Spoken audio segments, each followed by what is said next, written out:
muss wirklich ein Traum sein, wenn du vollgekokst über einen drüber rutscht. Weißt du was?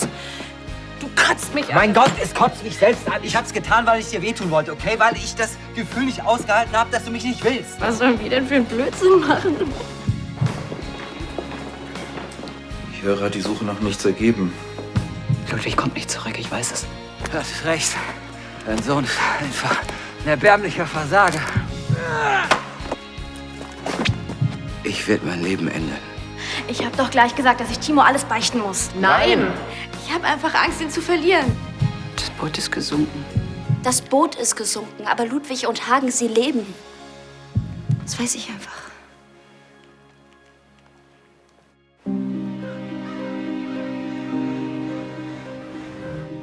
Die Küstenwache hat ihr Boot gefunden, aber keine Leichen. Dana, ihr Boot ist gesunken beim schlimmsten Sturm des Jahres. Sie hatten Rettungswesten an. Und vor den Bahamas, da gibt's 1000 kleine Inseln und da sind sie angespült worden. Danke, dass ihr alle da wart, aber ihr habt doch sicherlich noch irgendwas zu erledigen, oder? Geht ruhig nach Hause. Dana, wir bleiben gern. Nein, ist nicht nötig. Ich muss sowieso noch ins Gestüt, da ist ein Haufen Arbeit liegen geblieben. Bist du sicher, Schatz? Ja, ich bin mir sicher. Ich melde mich, wenn es was Neues gibt. Versprochen. Wir müssen daran glauben, dass unsere Männer noch leben. Das sind wir ihnen schuldig.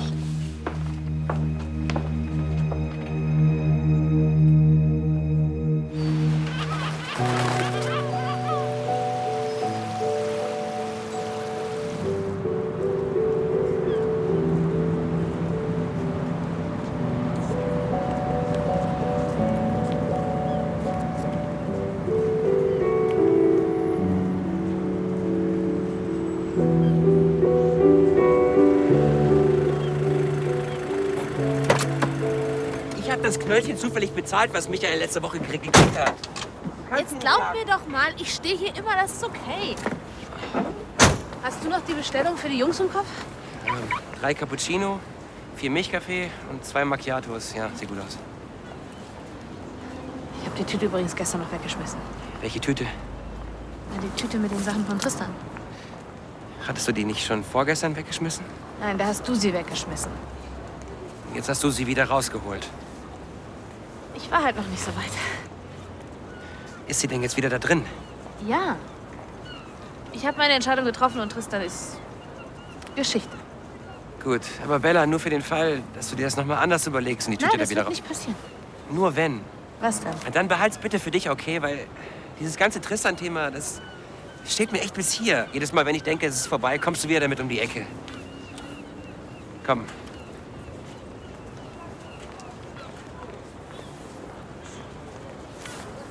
I'm a willful man, but my pen is dry.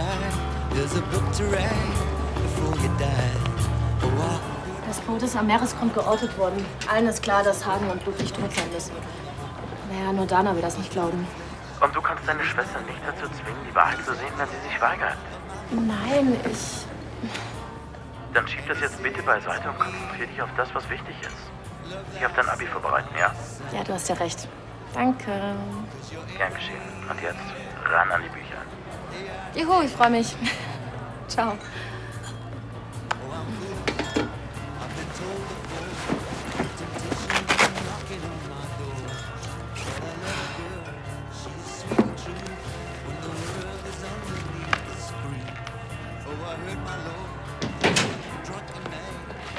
Also, jetzt nervt's wirklich.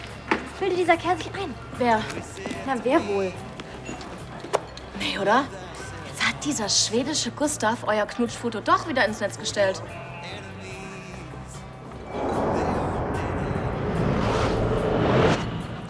Quatsch, doch nicht Gustav. Ich meine Timo. Er geht nicht an sein Telefon, obwohl wir verabredet waren. Und jetzt ist er überhaupt nicht mehr zu erreichen. Ach, ein bisschen Abstand ist doch gar nicht so schlecht. Dann erzählst du schon mal nichts von dem Schweden. Kannst du mal mit diesen Schweden aufhören? Es geht um Timo. Er hat mich versetzt. Außerdem ist er selber schuld. Wenn er sich nach Frankreich absetzt, ist doch klar, wenn er da gewesen wäre, wäre das mit Gustav überhaupt nicht passiert. Wenn er Abstand will, kann er Abstand haben. Naja, vielleicht will er einfach, dass du um ihn kämpfst. Ich? Wieso? Na, für sein Ego. Sein Ego? Sein Ego kann mich mal. Komm schon, irgendeinen Grund wird er für sein komisches Verhalten doch schon haben, oder? Du meinst, der hat eine andere und ruft deswegen nicht an? Was? Nein. Das glaubst du doch nicht im Ernst. Keine Ahnung. Jungs sind einfach manchmal komisch. Kannst du mich abfragen? Ja. Myself, my son,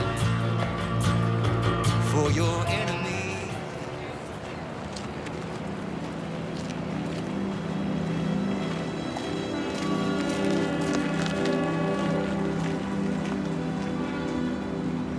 Hey! Sagen Sie mal, haben Sie den Transporter gesehen, der da eben noch stand? Ja, habe ich? Ja, das ist meiner, der wurde geklaut oder irgend sowas. Haben Sie da gar nichts beobachtet? Nee, der wurde abgeschleppt. Abgeschleppt. Hören Sie, wir haben doch unsere Baustelle um die Ecke. Ich meine, ich parke immer hier. Und nie ist was passiert? Nein, nie. Wow, Schwein gehabt. Passen Sie auf. In dem Wagen, da ist einfach ein Ersatzrohr. Ich brauche das jetzt für die Baustelle. Wir haben heute einen wichtigen Termin. Verstehen Sie, eine Abnahme. Wenn die platzt, dann ist mein Chef total am... Also er verlässt sich halt einfach auf mich. Ja, dann los. Der Autoknast ist nur 2 Straßen weiter. Autoknast? Ich habe ja hier nur 5 Minuten geparkt. Okay. Wissen Sie, was mich das jetzt kostet? 300 Euro. 300 Euro. Ja, 300 Euro. Wenn Sie es gleich bezahlen, können Sie es drüben gleich mitnehmen. Woher soll ich denn jetzt bitte 300 Euro nehmen? Ha? Sehe ich vielleicht so aus, als hätte ich einen Dukatenscheißer dabei? Gucken Sie mal da. Da kommt gerade einer. Gibt es ein Problem?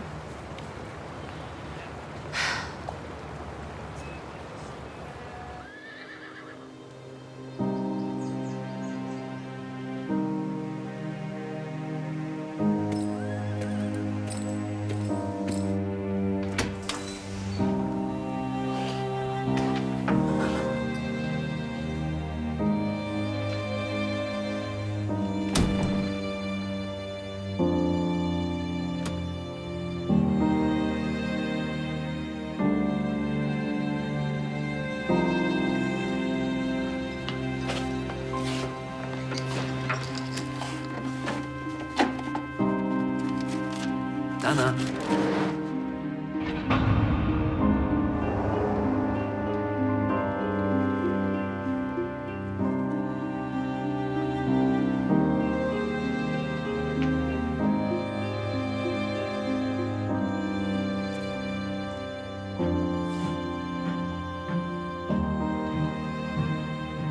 War es richtig, Dana allein zu lassen? Wieso denn nicht? Also wenn mir eine von unseren 3 Töchtern am ähnlichsten ist, dann ist es Dana. Was mache ich, wenn es mir dreckig geht? Du gehst in den Wald und umarmst Bäume. Na, umarmen tue ich die Bäume nicht. Außer den Kirschbaum. Aber man braucht Zeit, um seine Gedanken zu sortieren. Allein.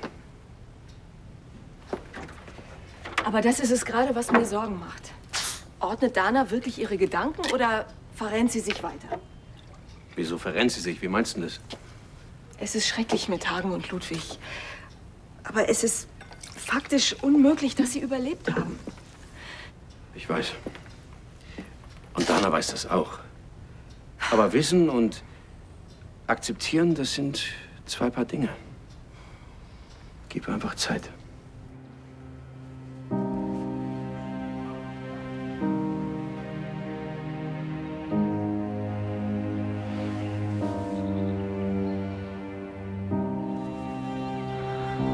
Ich bin noch ein paar Tage weg. Unseren Hochzeitstag, den holen wir nach. Den Hochzeitstag holen wir nach.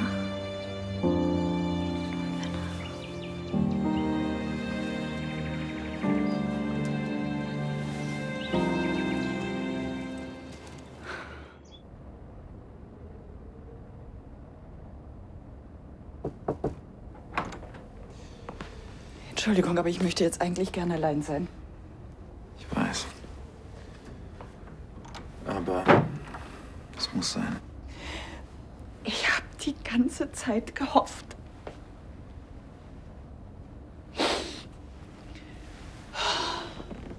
Ich habe mit niemandem darüber geredet, aber ich habe Danas unverbrüchlichen Glauben immer so sehr bewundert. Und ich habe mir so sehr gewünscht, dass es stimmt. Dass Ludwig und Hagen wirklich irgendwo angespielt sind, dass ihr Teilen des Wracks auf dem Meer treiben oder von mir aus auch mit einer Rettungsinsel in Australien angespült worden. Mein Gott. Das hat so alles schon gegeben. Aber jetzt habe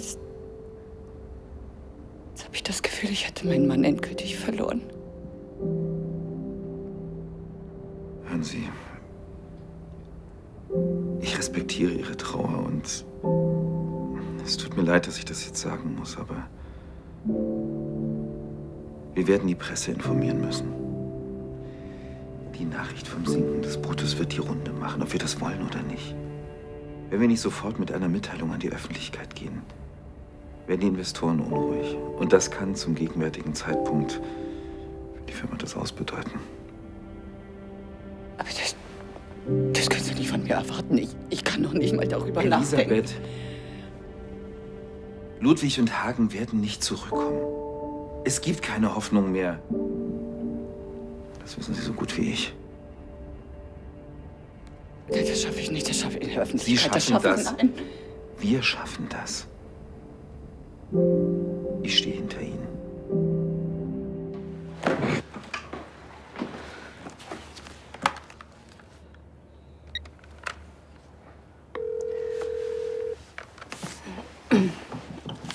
Ja, guten Tag, Frau Wolf hier. Es geht um den Umbau des Lahnsteingestüts. Sie hatten uns einen Kostenvoranschlag erstellt.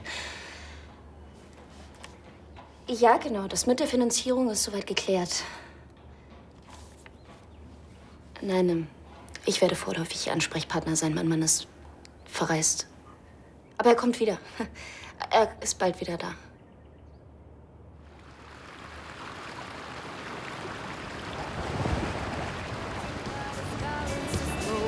He's got nowhere to go. He's on his own again.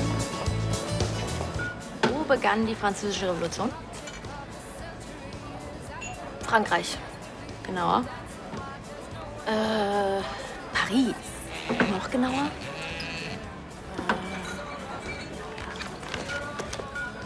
Was soll das denn jetzt heißen? Was denn? Spontane Antwort erwünscht. Leopard oder Ganznackt von Timo? Was will er mir damit sagen? Also wenn du es schon nicht weißt, dann... Vielleicht war die gar nicht für dich. Und warum schickt er mir die dann?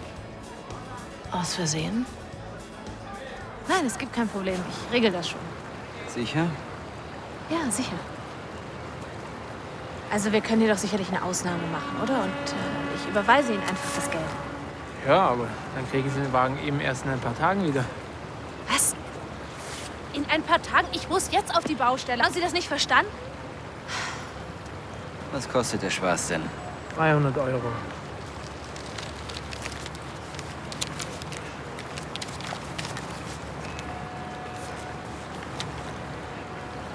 Na dann, haben Sie ja Glück gehabt. Danke. Du kriegst das Geld natürlich wieder. Bring's mir einfach im No Limits vorbei.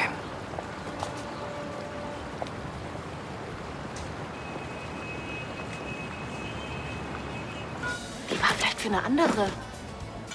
Also das würde zumindest erklären, warum er unbedingt in Paris bleiben wollte. Und warum er dich die ganze Zeit versetzt hat. Warte mal. Ich schau mal kurz auf sein Profil nach. Bingo.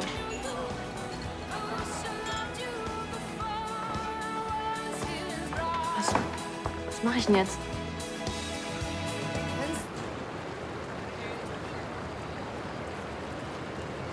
Was machst du hier? Keine Ahnung. Laufen. Hast du was gehört von dem gesunkenen Boot? Bella, wir müssen jetzt nicht auf Trafalgar aus dem Alltag führen oder so. Nein, das ist es doch gar nicht. Es interessiert mich wirklich. Hör zu, ich habe gesagt, dass ich dich in Ruhe lasse. Und genau das werde ich auch tun.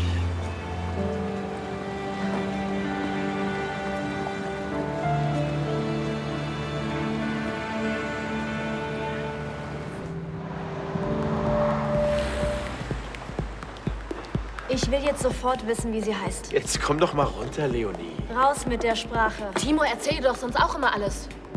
Okay, gut, es ist schon ein bisschen was länger her, Sie ist Babette. Ja, und davor gab's noch Jacqueline, Nicole, Antoine, François und Jacques. Ist dir eigentlich klar, dass es hier um die Beziehung unserer besten Freunde geht? Mädels, ihr steigert euch in etwas rein, was überhaupt nicht existiert. Er hat dir eine SMS geschrieben und warum du nicht antwortest, keine Ahnung. Weil die SMS gar nicht an mich war. Timo betrügt mich. Bitte schön. Ach, er dich? Ich meine, wer hat denn vor kurzem noch mit dem schwedischen Koch rumgemacht, ne? Jetzt bloß nicht damit an. Wenn du jetzt nicht sofort sagst, was du weißt, dann gibt es ein Jahr lang Sexentzug.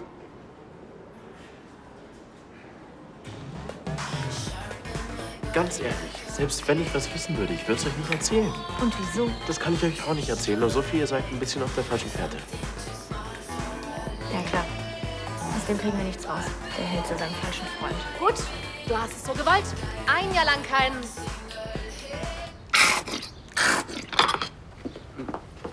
Also Arno hat immer gesagt, für eine kalte Bulette mit Senf würde er jedes Schickimicki-Essen stehen lassen. Dazu auch noch tollen Kakao. Einfach super. Steht denn schon was Neues über Ludwig und Hagen in der Zeitung? Aber irgendwas ist passiert. Woher weißt du denn das so genau? Tristan, ich habe ihn noch getroffen. Ich weiß, ich soll dich mit dem Thema nicht nerven. Weißt du, was auch gut zu Buletten schmeckt? Kartoffelsalat.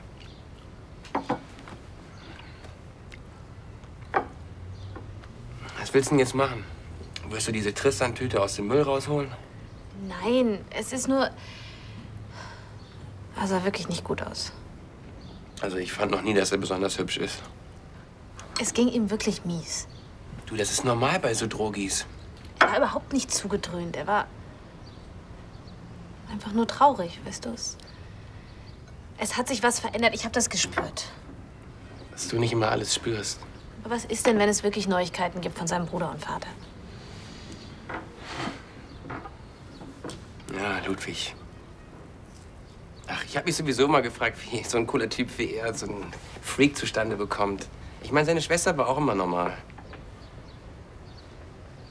Weißt du denn, was du jetzt machen wirst? Hast du den Typen abgehakt, ja? Ja. Okay, dann kann es dir doch auch egal sein, wie es ihm jetzt geht. Ich meine, er muss damit alleine klarkommen. Er hat auch Familie. Ich weiß einfach, wie er sich fühlt. Verstehst du? Als meine Adoptivmutter gestorben ist, da ging es mir ganz genauso. Andi, es tut mir leid. Ich bin pünktlich wieder auf der Baustelle.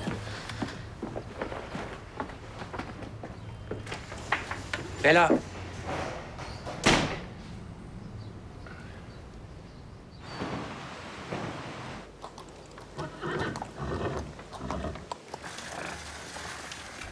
Hey.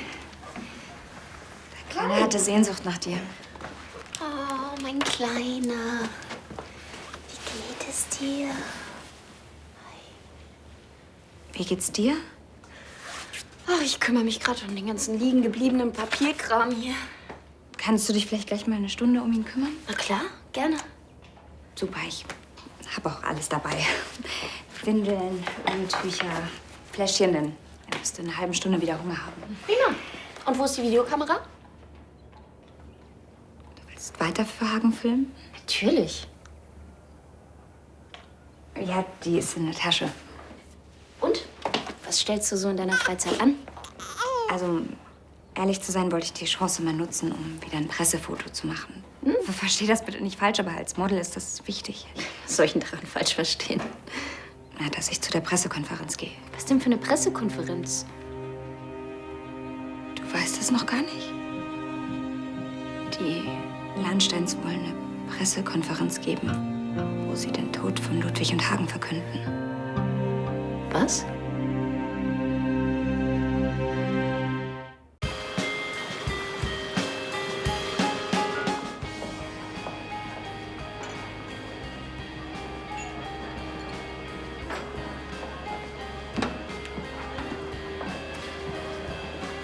Hallo, Entschuldigung. Ist Josie da? Nee, die hat aufgehört. Jetzt bin ich hier. Ich bin übrigens Niki. Bella. Könntest du Tristan das bitte von mir geben? Klar, soll ich ihm noch was ausrichten?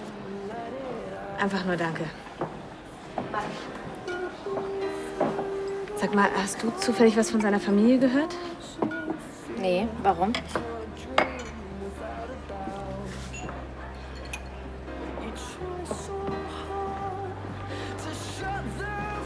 Hey. Hi.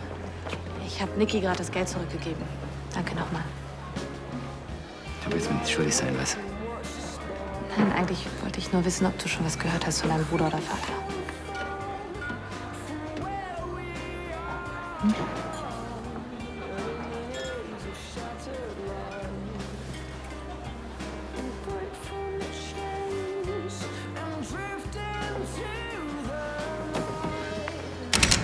Meine sehr verehrten Damen und Herren, die meisten von Ihnen kennen mich ja bereits. Ich bin Ansgar von Lahnstein, designierte alleinige Geschäftsführer von Lahnstein Enterprises. Der Grund für unsere heutige Pressekonferenz sind allerdings nicht die Lahnstein sind im Fernsehen. Quartalszahlen oder Ähnliches. Es ist vielmehr so, dass dieser Tag heute ein besonders schwerer Tag für die Familie Lahnstein ist. Deswegen möchte ich Sie auch bitten, bei Ihren anschließenden Fragen die gebotene Pietät zu wahren, bei allem Interesse der Öffentlichkeit an Informationen. Zu Ihnen spricht jetzt Elisabeth von Lahnstein. Ja, meine Damen und Herren, wie Sie wissen, sind mein Mann Ludwig von Lahnstein und sein Sohn Hagen mit ihrer Yacht vor den Bahamas in einen Hurrikan geraten. Die Küstenwache hat lange vergeblich nach ihnen gesucht. Und gestern wurde nun ein GPS-Signal geortet und die Küstenwache hat auch sofort Schiffe an die entsprechende Stelle gesandt. Und heute Morgen ereilte uns dann die Nachricht, dass das GPS vom Meeresgrund sendet. Die Yacht ist gesunken. Und vor wenigen Minuten erst erhielten wir die Nachricht, dass die Leiche des Skippers aus dem Atlantik geborgen wurde. Von meinem Mann und seinem Sohn fehlt jegliche Spur. Wir müssen also davon ausgehen, sie sind ertrunken. Nein, das stimmt nicht. Sie leben, ich weiß es. Und wenn ihr sie alle aufgeben wollt, dann meinetwegen. Aber ich weiß, dass sie leben und das könnt ihr alle schreiben. Ja? Mann, fasst mich nicht an! Er lebt.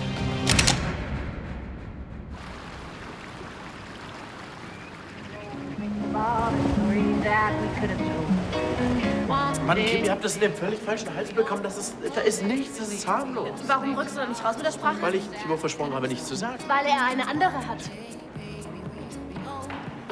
Ich weiß nicht ganz genau, wann er die Aktion startet, aber meinst du könntest dicht halten, bis es soweit ist? Was für eine Aktion? Erst versprechen. Ja, gut. Okay, Timo hat eine riesen Überraschung für Leonie. Eine riesen Überraschung.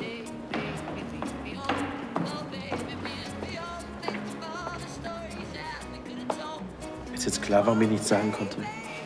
Ja, das ist echt süß von Timo. So, heißt das, der Sexentzug ist auch aufgehoben? Hätte ich nicht durchgehalten. Schenk das Teil doch deiner Leoparden-Lady. Und schmeiß das Ding auch noch.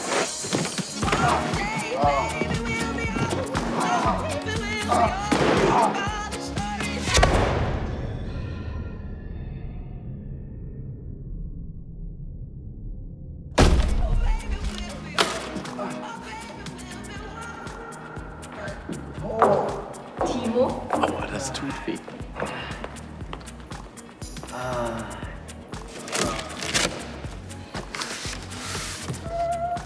Hast du sie noch alle? Leo,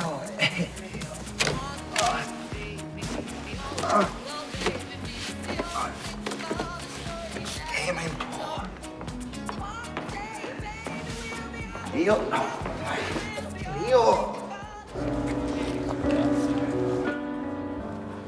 Auf Königsborn sind alle total fertig. Da bin ich einfach mal geflüchtet. Das ist alles wie ein schlechter Traum, nur dass man nicht aufwacht. Und das Schöne ist, dass ich meinem Vater zum Abschied auch noch gesagt habe, dass er gar nicht wiederkommen braucht. Da bleibt so eine gewisse Ironie nicht aus, oder? Das hatten wir doch schon. Klar, es ist eine Katastrophe, dass du dich vor seiner Abreise mit ihm gestritten hast. Aber hey, du bist nicht schuld an seinem Tod. Ja, das sagt mein Therapeut auch. Du machst eine Therapie? Seit wann? Seit gestern. Wie bist du zu dieser Entscheidung gekommen? Tja, mein Drogenabsturz im Wald. Wenn mich dieser Spaziergänger nicht gefunden hätte, wer weiß, ob ich hier jetzt noch sitzen würde. Dann dieses ständige Auf und Ab, Partys, Drogenexzesse und ach. Mir ist aber klar geworden, dass ich was tun muss, sonst gehe ich kaputt. Wenn ich dir irgendwie helfen kann, dann... Du kannst gar nicht anders, oder? Ich muss ja jetzt allein durch. Und ich habe professionelle Hilfe. Das freut mich für dich. Alleine nimmst du bitte nicht übel, aber ich denke, es ist wirklich das Beste, wenn wir jetzt erstmal auf Abstand gehen. Das sagt mein Therapeut übrigens auch. Es wäre das Falscheste, wenn ich mich jetzt wieder an dich klammern würde. Sowas habe ich schon so oft gemacht mit den bekannten Folgen. Und ich muss mir einfach selbst helfen jetzt. Mach's gut.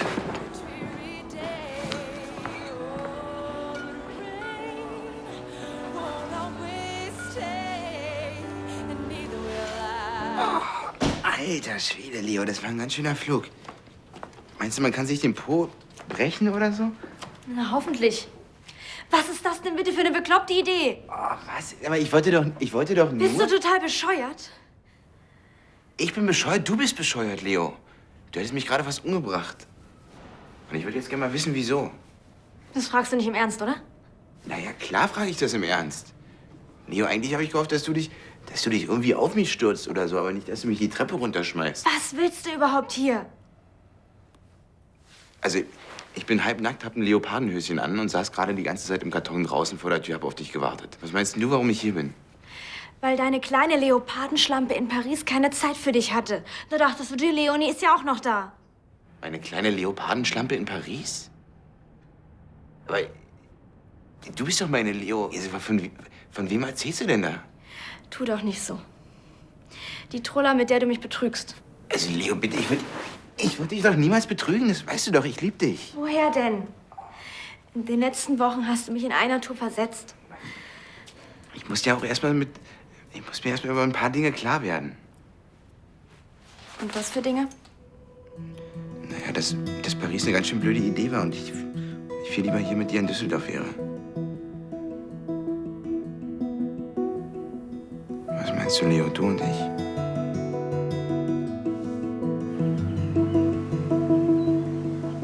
Wie lang bist du eigentlich schon Teil dieser Familie, Dana? Hat dir noch niemand erklärt, dass man nachdenkt, bevor man in der Öffentlichkeit den Mund aufmacht? Hören Sie auf, Ansgar. Es ist für keinen von uns leicht. Nicht leicht? Für mich war es nicht leicht, die Presse wieder einzufangen, damit wir morgen nicht irgendwelche dämlichen Schlagzeilen lesen. Du hast das gut gemacht, Ansgar, ja? Und dafür sind wir dir alle dankbar. Aber es ist nun mal nicht jeder so professionell wie du. So professionell wie ich? Was soll das denn heißen?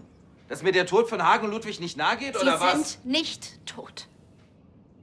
Gott, jetzt geht das wieder los. Hast du vielleicht irgendwelche Beweise für deine These? Nein, ich habe keine Beweise. Aber es gibt doch keinen Beweis dafür, dass sie tot sind. Dana, du hast recht. Okay? Es gibt keinen Beweis, aber es wird vielleicht auch nie einen geben, weil die Leichen nie gefunden werden. Aber alle Fakten lassen nun mal keinen anderen Schluss zu, als...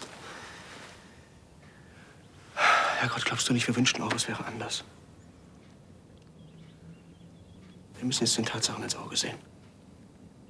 So schrecklich sie auch sind. Und außerdem sollten wir der Öffentlichkeit so wenig Spekulationsraum wie möglich geben. Das ist es doch. Die Öffentlichkeit. Das ist euch mal wieder das Wichtigste. Den äußeren Schein bewahren. Dana, das stimmt nicht. Das hast du doch gerade selber gesagt. Es reicht, Dana. Du musst hier nicht wild um dich schlagen. Du bist nicht die Einzige, die trauert. Ihr trauert doch alle gar nicht. Ihr überlegt euch PR-Strategien. Ihr seid alle so gefühlskalt.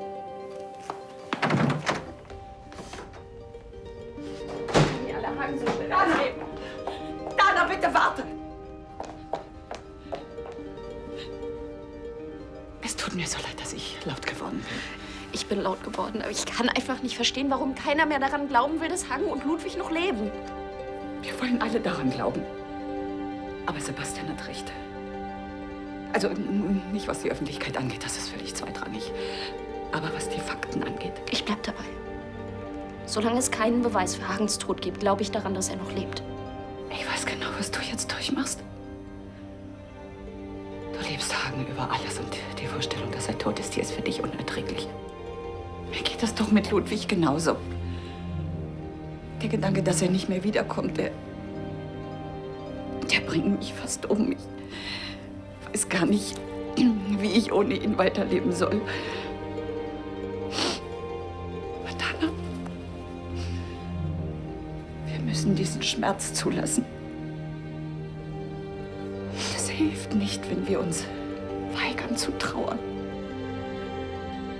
Es gibt keinen Grund zu trauern. Es gibt ihn nicht. Jessica, kommst du? Dana.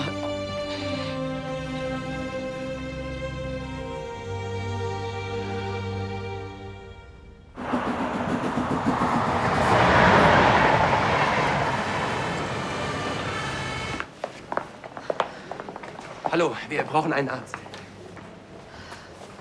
Wo waren deine Sicherheitshandschuhe? Die habe ich vergessen anzuziehen. Ja, vergessen. Wofür gibt's denn Sicherheitsvorschriften? Erst lässt du das Auto abschleppen, dann haust du dir auf den Finger. Wo bist du mit deinen Gedanken? Ja, ich war eben mit den Gedanken woanders. Ja, ich kann mir auch schon denken, wo. Du hast gesagt, ich soll dich mit dem Tristan-Thema in Ruhe lassen. Also lass du mich jetzt bitte einfach auch in Ruhe, okay? Wann kapierst du endlich, dass der Typ dir nicht gut tut? Was ist passiert? Mann, es geht nicht darum, ob er mir gut tut. Verstehst du das nicht? Es geht darum, dass es aus ist. Das tut weh, das bricht mir das Herz. Wenn du in der Mittagspause nicht schon wieder zu ihm hingelaufen wärst, hättest du dich vielleicht auf deine Arbeit konzentrieren können, statt dir die Finger platt zu hauen. Hey! Was denn? Ich habe gehört, hier wird ein Arzt gebraucht. Ich bin Arzt, also was ist passiert? Bella, sie hatte einen Arbeitsunfall. Komm mit, ich schau dir mir das mal an.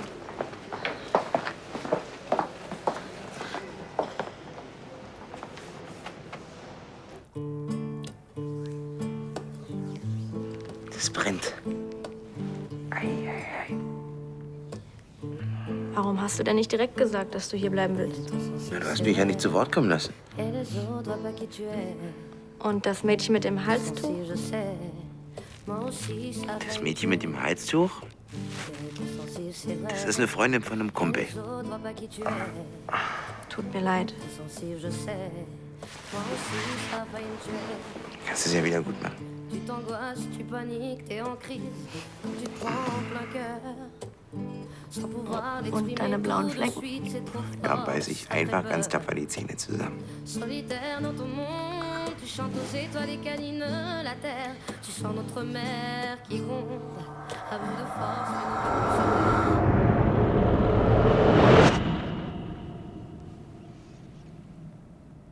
Alles klar bei dir, Leo?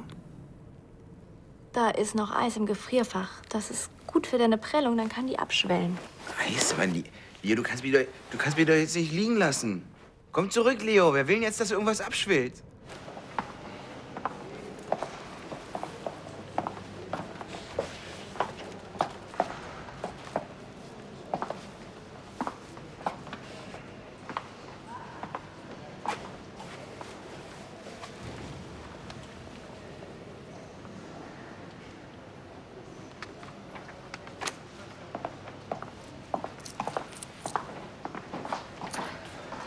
Ich brauche keine Krankschreibung, ganz ehrlich. Du gehst nicht wieder zurück zur Arbeit. Dein Finger ist gequetscht und verstaucht und braucht Ruhe. So schlimm ist das nicht, ganz ehrlich. Ich bin dein Chef und ich sage, du arbeitest nicht. Also, dein ärztlicher Rat ist, hör auf deinen Chef. Danke. Ja, danke auch an dich. Warum willst du dich denn nicht krank schreiben lassen? Ich arbeite eben gern. Du arbeitest gern, damit du nicht andauernd an diesen Heini denken musst, stimmt's? Was ja vorhin so gut geklappt hat.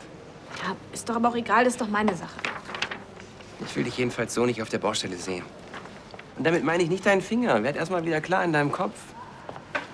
Andi, Ja, und ich weiß, dass du mich für total bekloppt hältst wegen dieser ganzen Tristan-Sache. Aber weißt du, das, was er vorhin gemacht hat, das ist wirklich richtig für ihn. ach ja? Ja, er hat erkannt, dass er was ändern muss und hat eine Therapie angefangen. Ja, und wenn der Therapeut dann mal böse zu ihm ist, steht der Tristan wieder bei dir auf der Matte. Nein, er will erst mal Abstand, um wieder ganz klar zu kommen. Was willst du? Das ist doch jetzt egal, oder? Mann, vom Kopf her weiß ich, dass er recht hat. Und jetzt muss ich es halt noch hier kapieren. Richtig. Ja. Und dafür muss ich auf Distanz gehen. Ich hoffe, du schaffst das. Du bist ganz schön neben der Kappe. Ich weiß. Danke.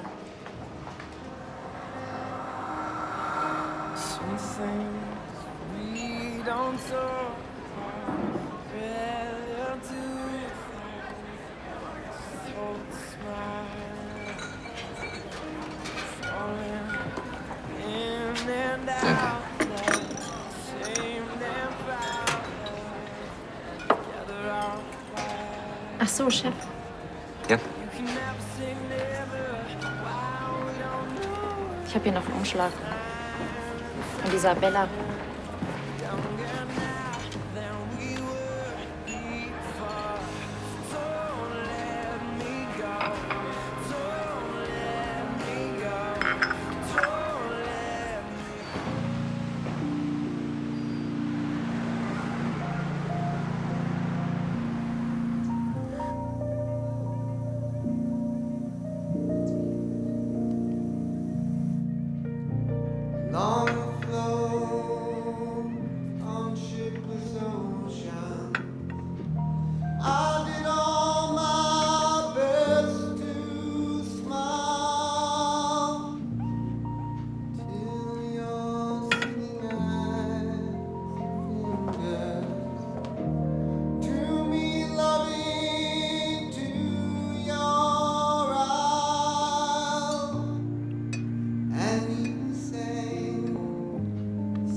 Dana.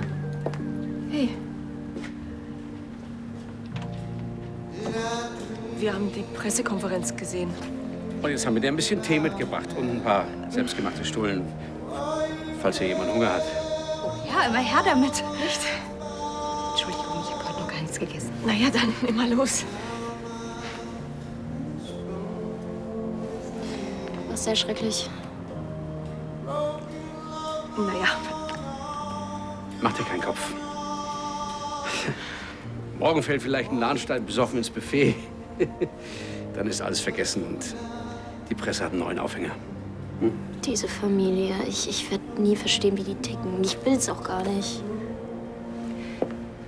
Die Lahnsteins sind sicher oft sehr speziell. Aber ich glaube, in diesem Fall tust du ihnen wirklich Unrecht.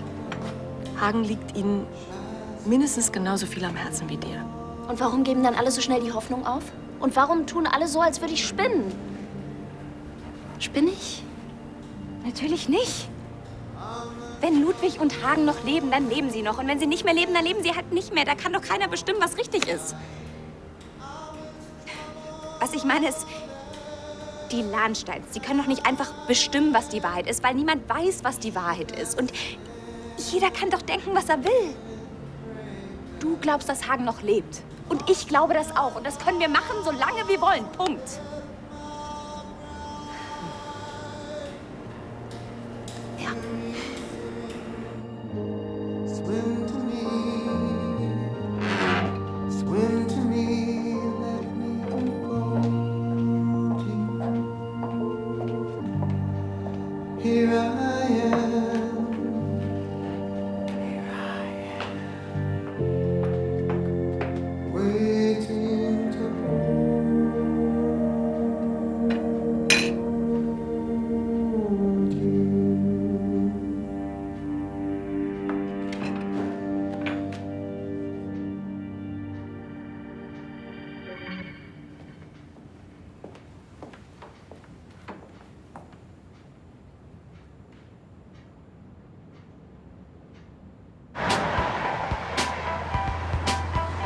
Oh, my love,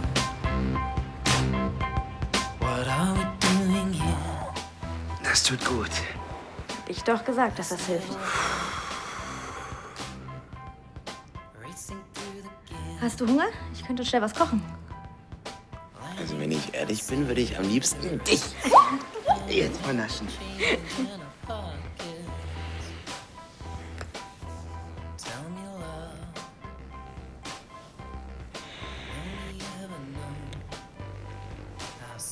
Ich glaube, ich habe es im Auge.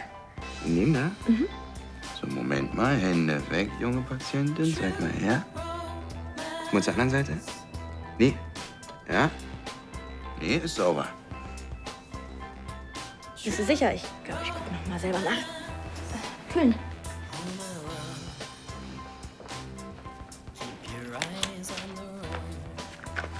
Sag mal, Leo, ist irgendwas? Du bist so komisch. Du freust dich gar nicht richtig, dass ich da bin, oder? Doch, total, ehrlich. Ist gerade nur hier. Dann denkst du immer noch, ich hätte was mit der anderen gehabt? Leo. Komm schon, Frau Richter, Sie können mir alles sagen.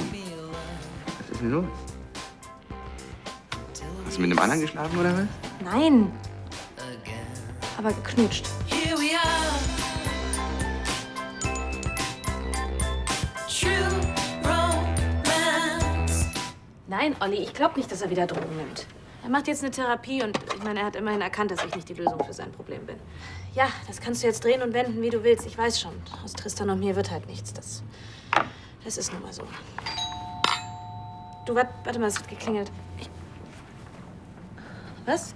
Ja.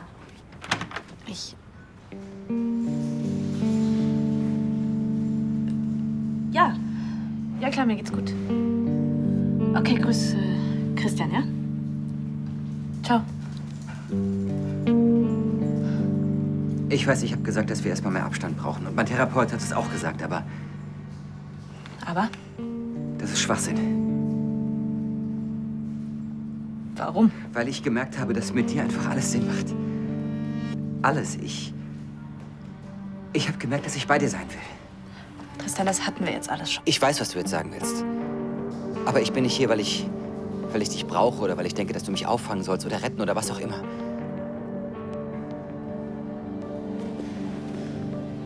Ich bin hier, weil ich dich liebe.